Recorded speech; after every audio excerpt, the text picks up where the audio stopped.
Okay, so here we have the HG601. This is how it comes from the box and how it works from the box. After which we then mod it and then take it out for another test. This is what you get and how it looks as it comes out the box. It has a CPR unit, which is not very good, and it's also 3-channel. As you can see, it's quite basic. This is the metal version. The steering on it is, from the box, absolutely useless. It has non-oil filled shocks, so they're just like springs on sticks. Standard 540 motor. It has the 2-speed transmission, but it doesn't have the automatic change from the handset. You have to do it manually from the box. All metal axles, metal gearing inside. It does come fully ball raced, although I'm not sure how good the ball races are. Whether they rust once they get wet, I don't know. I presume they would, because it's very cheaply made. As you can see, all the axles are metal. The gearing inside is also metal.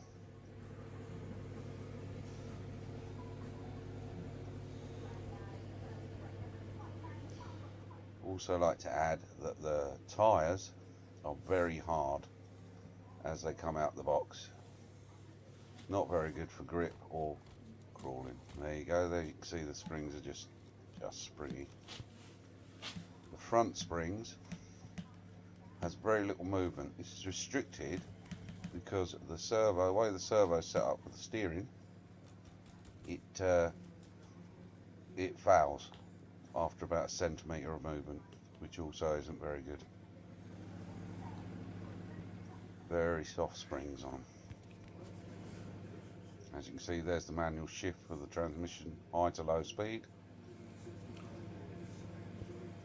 which is a manual change from the box.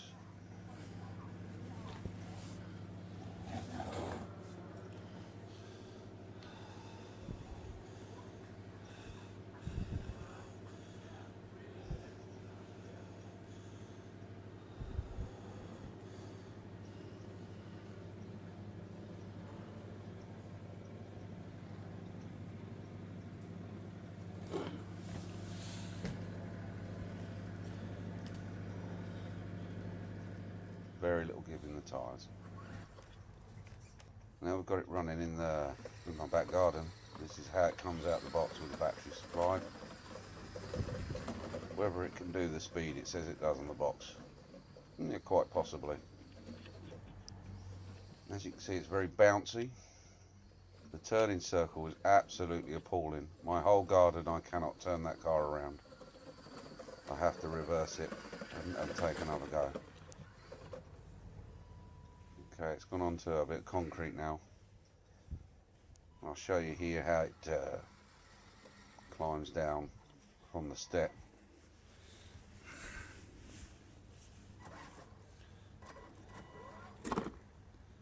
Not very good at all. It bounces. Very little movement. Bang, down it goes.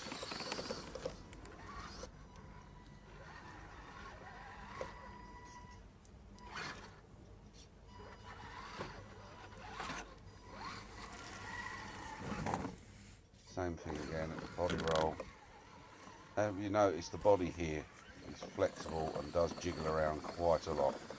That is because I don't know what Lexan they use on it, but it is very, very flimsy.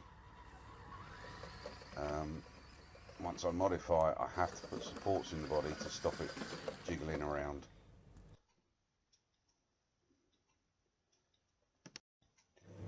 Now you can see it, now I've modified it.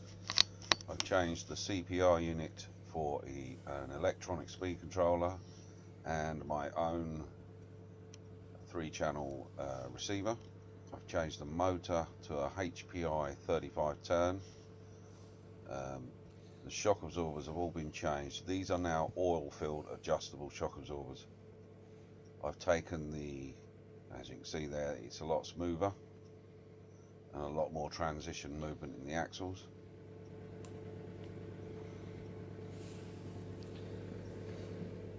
Also on the front, it now has a lot more movement because I've modified the steering. I've got rid of the steering servo and put in a metal geared waterproof 9kg servo, and the springiness has now gone. It also has a bit of droop on it, which is what you want for a trail or a crawler truck. A lot more transmission. I've painted the wheels a little bit better now, taken the bead locks off and painted them red. Tyres, I took out the foam that come with the stock tyres and has made them a lot softer. Not the best tyres still, but a lot softer than what they were. You can see I've modified the steering connectors. I've put in an old Komodo steering link there, and I've spaced out between the servo and where it was fouling before. So you get a lot more movement, and the steering angle has improved greatly.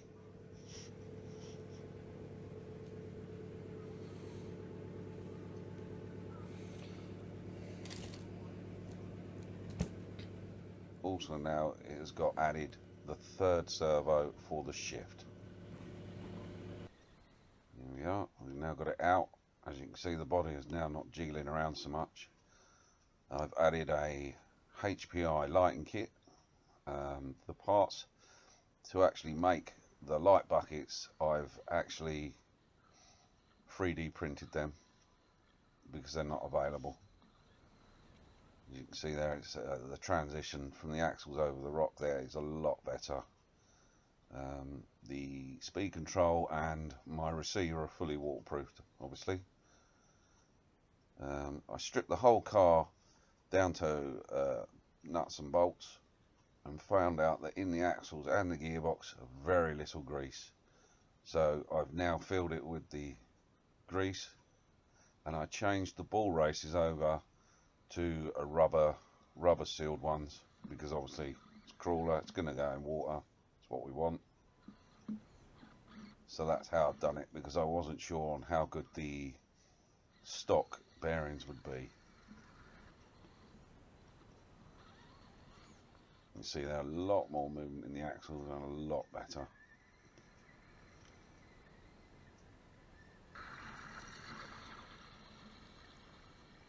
Obviously now I put the 35-turn motor in it, it's not as fast as it was, but then it now has a lot more torque to deal with the terrain we want to throw at it.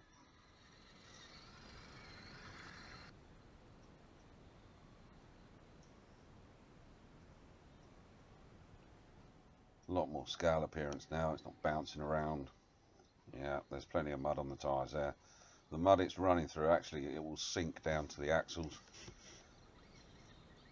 Probably with better tyres it wouldn't get stuck. So, I mean, it's not really stuck, a bit of manoeuvring it will come out.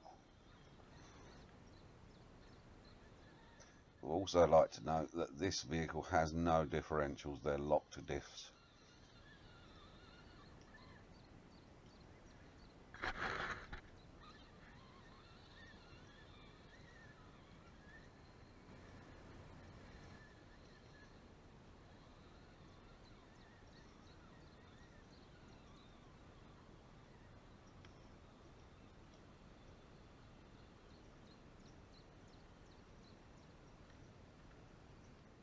Also with the transmission on this, it does, with the automatic change, you do notice a difference in speed. Obviously sticking it into the lower range, it's what it's in now for the crawling and climbing.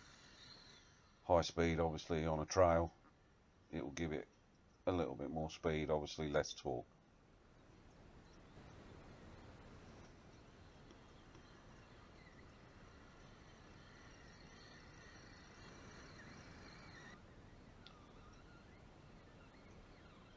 So all in all, out the box, would I recommend it for the price you pay for it? No, I wouldn't. After modifications, would I recommend it? To be honest, I still wouldn't. The money I've spent on it to get it to go like this costs more than buying a proper crawler. Thanks for watching.